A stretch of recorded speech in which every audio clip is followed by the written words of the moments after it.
हनुमान रामा सुनिए वीर हनुमान। राम लक्ष्मण जानकी सदा करो कल्याण। सियावर राम जय जय राम। मेरे प्रभु राम जय जय राम। सियापति राम जय जय राम। मंगल पवन अमंगल हारी। रवौ सुदशरथ अजर बिहारी।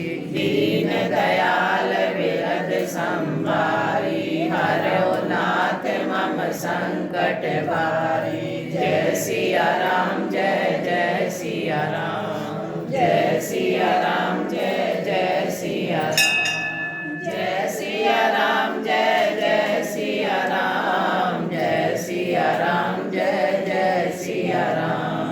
जय सिया राम जय जय सिया राम। जय सिया राम जय जय सिया राम। बोलो राम बिहारी लाल की जय। श्री नारद जी अपने पिता ब्रह्मा जी से पूछते हैं कि हे पितामह, अरे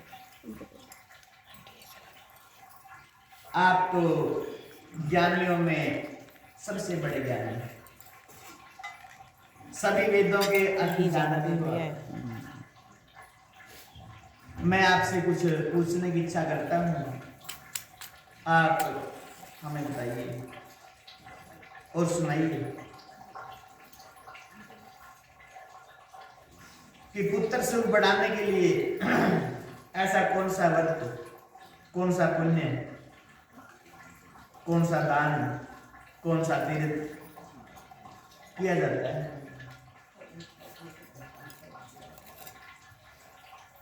तो ब्रह्मा जी ये सुनकर नारद जी की बात बहुत ही प्रसन्न हो गए और मन ही मन मां भगवती का ध्यान किया उन्होंने। मां भगवती को प्रणाम करके बोले ब्रह्मा जी कि हे नारद सुनो, पुत्र बढ़ाने वाला, यशदाता, सब लोगों के हित के लिए और गृहस्थी सुख को बढ़ाने के लिए परम गुप्त व्रतों को मैं तुम्हें अवश्य बताऊंगा। उनमें से एक ऐसा व्रत है मां दुर्गा जी का, श्री महाकाली का, जो महाविद्या, महामाया, महामोहा, महासमर्थी, महामेधा, महाईश्वरी, सर्व ईश्वरों की ईश्वरी, ऐसी होई नाम की देवी का व्रत जो है महापुण्यकारी, सब लोगों के हित के लिए बना है। हे नारद, तुम धन्य हो, तुम भगवान जी के प्रिय भक्त हो, तुम्हारा भाग्य बहुत ही उज्जवल है।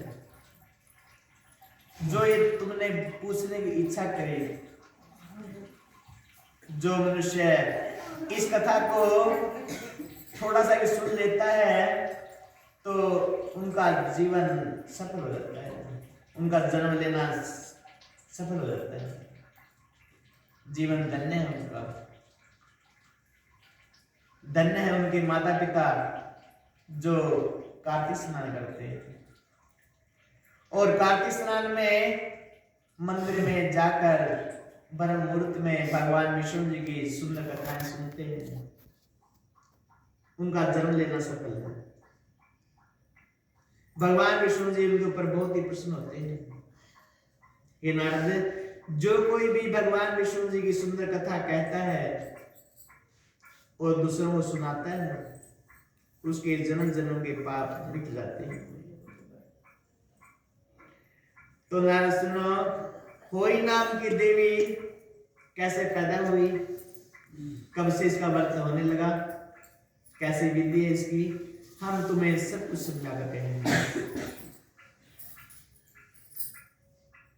सुनो नारद, पूर्व काल में कलयुग चल रहा था, एक बार अकाल पड़ गया। और अकाल ऐसा भयंकर पड़ा कि लोगों की अकाल मृत्यु होने लगी। और तो और पशु पक्षी उनकी भी अकाल मृत्यु होने लगी। ये देखकर राजा, जो देश के राजा थे, वो बहुत ही घबरा गए, डर गए। जब उन्होंने देखा कि 20 मात्र प्राणी रह गए हैं, दूर दूर तक प्राणी देखने में आ रहे हैं, अकाल मृत्यु हो रही है और धर्म क्रम का सब लोप हो रहा है। तो उस राजा ने क्या किया, ब्राह्मणों को बुलाया। पूछने लगे कि ब्राह्मणों, क्या आपको ज्ञात है कि ये अकाल पड़ा हुआ है और अकाल मृत्यु सबकी हो रही है, इसका क्या कारण है? हमें क्या करना चाहिए? ब्राह्मणों ने अपने वेद इधर उधर पलटे और कहने लगे कि राजन, कार्तिक मास में मां काली का पूजन अगर किया जाए, सब मिलकर मां काली का पूजन करो। मां दुर्गा जी का पूजन करने से ये अकाल मृत्यु नहीं होगी। तो राजा ने ब्राह्मणों का कहा मानकर और मां काली की पूजा शुरू कर दी।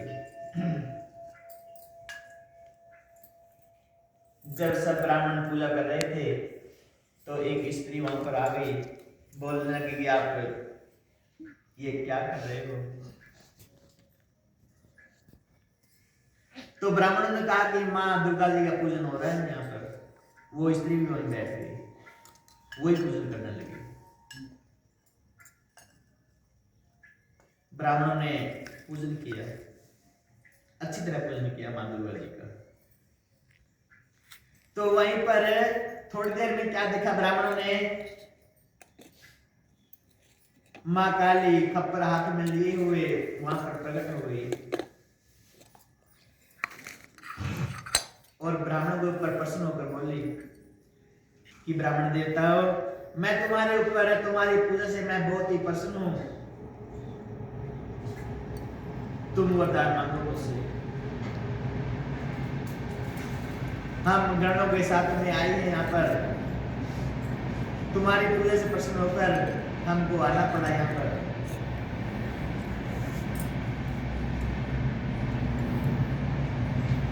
तो ब्राह्मणों ने कहा कि हे मां दुर्गा, संसार में बहुत ही अकाल पड़ा हुआ है, बहुत ही भयंकर अकाल पड़ा हुआ है और अकाल मृत्यु हो रही है। उसी की शांति के लिए हमने आपका पूजन किया। इस पूजन से आप प्रसन्न हो। हे मां, हमारे ऊपर आप कृपा कीजिए। तो मां काली ने कहा कि ब्राह्मणों, ये कलयुग है, इसमें सब लोग एक जैसे नहीं है। और ये ब्राह्मणों, तुम्हारा नाम निर्मल है, तुम्हारे ऊपर तो मैं बहुत ही प्रसन्न हूं, मगर सभी ब्राह्मण एक जैसे नहीं है। आज कलयुग में ब्राह्मण जो है लाज से हीन हो गए हैं, अपने धर्म से गिर गए हैं, धर्म कर्म से दूर हो रहे हैं। धर्म से हीन है, कर्म से हीन है और सर्व से भी हीन है। क्षत्रिय अपनी रक्षा करने में समर्थ नहीं है। वैश्य चमड़े का व्यापार कर रहे हैं, शूद्र दुष्ट हो रहे हैं, सभी लोग अपने धर्मों से गिर रहे हैं, इसीलिए तो ये अकाल पड़ा है। हे ब्राह्मण, धर्म कर्म का जब लोप होता है तो ऐसा नहीं होगा। ऐसा पाप होगा ये। तो ब्राह्मण ने कहा कि मां दुर्गा, हमने आपका पूजन किया है, आपको प्रसन्न किया है, हमें कुछ तो वरदान दो। तो मां काली ने कहा कि आज सप्तमी है, सप्तमी का दिन है, आज कार्तिक मास है, कार्तिक कृष्ण पक्ष की सप्तमी है। इस दिन जो भी मेरा पूजन करेगा, जैसा पूजन आपने किया हे ब्राह्मण, ऐसा पूजन जो कोई भी करेगा तो उसके घर में कभी भी अकाल मृत्यु नहीं होगी। जो हमारा व्रत रखेगा उसके घर में कभी अकाल मृत्यु नहीं होगी किसी की।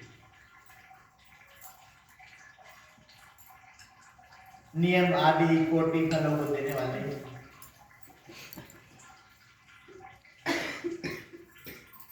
तब तो ब्राह्मण से बोलने लगे कि ये देवी, कहीं पर भी दुर्भिक्ष ना हो, रोग ना हो, अकाल मृत्यु किसी की ना हो, अपुत्र कोई ना रहे। तो ब्रह्मा जी कहते हैं कि नारद, इस पर देवी बोली कि तुम लोग सुनो, कार्तिक मास में कृष्ण पक्ष की सप्तमी और अष्टमी को जो कोई मेरा पूजन करेगा, नक्षत्रों के उदय में, चंद्र के उदय में व्रत करना चाहिए। सप्तमी में अगर व्रत करते हैं मनुष्य तो चंद्रमा को देखकर व्रत खोलना चाहिए। अष्टमी को अगर व्रत करते हैं तो तारों को देखकर व्रत खोल लेना चाहिए। ऐसे व्रत करना चाहिए। बालक, बूढ़े, रोगी, इनको छोड़कर कोई भी भोजन ना करे। शाम के समय कोई नाम से मेरा पूजन करना चाहिए, मेरी कथा सुननी चाहिए, कोई मांडनी चाहिए दीवार पर। मनुष्यों को मेरी मूर्ति बनानी चाहिए दीवार पर। मिट्टी और गोबर से घर को लिपना ही पूजा है। उस जगह में दिवाली, स्तंभ और मंडप बनाकर मेरा पूजन करना चाहिए।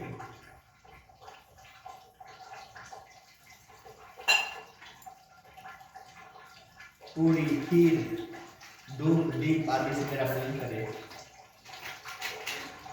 मूली और गन्ने से मेरा पूजन करे। हम उनके पर बहुत ही प्रसन्न हो जाएंगे। हे ब्राह्मण, जो कोई भी ऐसा करेगा, मैं वरदान देती हूँ कि उसके घर में कभी भी दुर्भिक्ष नहीं होगा, अकाल मृत्यु किसी की नहीं होगी, अपुत्र कोई नहीं रहेगा। इस पूजा से हम बहुत ही प्रसन्न होते हैं। सब लोग व्रत धारण करने लगे। माँ दुर्गा जी का कहना मानकर सबने कहा कि माँ दुर्गा, हम सब व्रत अवश्य रखेंगे। हे माँ देवी, हमारे ऊपर आप कृपा कीजिए। वहां पर जो देवर की स्त्री बैठी हुई थी, उन्होंने पूछा, खड़ी होकर बोली वो कि हे देवी, नीच योनि वाले हम लोगों की आप रक्षा करो। कोई नाम की देवी बोली कि तू तो मेरी भक्त नहीं है। जैसे मैंने पहले कहा, विधि विधान से मेरा पूजन अगर तुम भी करोगी तो तुम्हारे घर में भी सुख शांति बढ़ेगी। मनुष्य जो लोग मेरी पूजा करेंगे, मेरी पूजा के अंत में तेरा भी पूजन होगा, तेरी संतानों का पूजन होगा, तो उनकी पूजा सफल होगी। कुमारियों का पूजन होगा इसमें। तो ब्रह्मा जी कहते हैं, पुत्र नारद, ऐसा बोल के उसी जगह वो काली नाम की देवी अंतर्धान हो गई। इस व्रत को जो थोड़ा सा भी सुन लेता है जिसके कानों में इस कथा का नाम मात्र लेस मात्र ही पड़ जाता है, धन्य है वो मनुष्य, उसका जन्म सफल हो जाता है, उसके जन्म जन्म के पाप मिट जाते हैं। इस कथा को अवश्य सुनना चाहिए। और जो लोग व्रत रखेंगे उनका सुख बढ़ेगा, घर में सुख शांति बढ़ेगी, परिवार सुखी होगा, अकाल मृत्यु किसी की नहीं होगी, व्याधि भय शत्रु का भय नहीं होगा, उसको व्याधि यानी बीमारी नहीं होगी। इस व्रत की तिथि सप्तमी और अष्टमी दोनों तिथि बराबर है, कोई छोटी बड़ी नहीं है, दोनों बराबर है, दोनों में व्रत रख सकते हैं। उसका इसका फल बहुत बड़ा है। कार्तिक मास का हे नारद ऐसा महत्व है कि एक दिन में वही देवी नाम की प्रसन्न हुई है, इसलिए इसका नाम वही देवी पड़ा। दूसरा, सभी ब्राह्मणों ने मिलकर व्रत किया, राजा समेत पूरी प्रजा ने इसका व्रत रखा, तब से ये व्रत चला आ रहा है। कार्तिक का महत्व इस कार्तिक महीने के समान कोई दूसरा महीना नहीं। इसमें धर्म कर्म करने वाले मनुष्य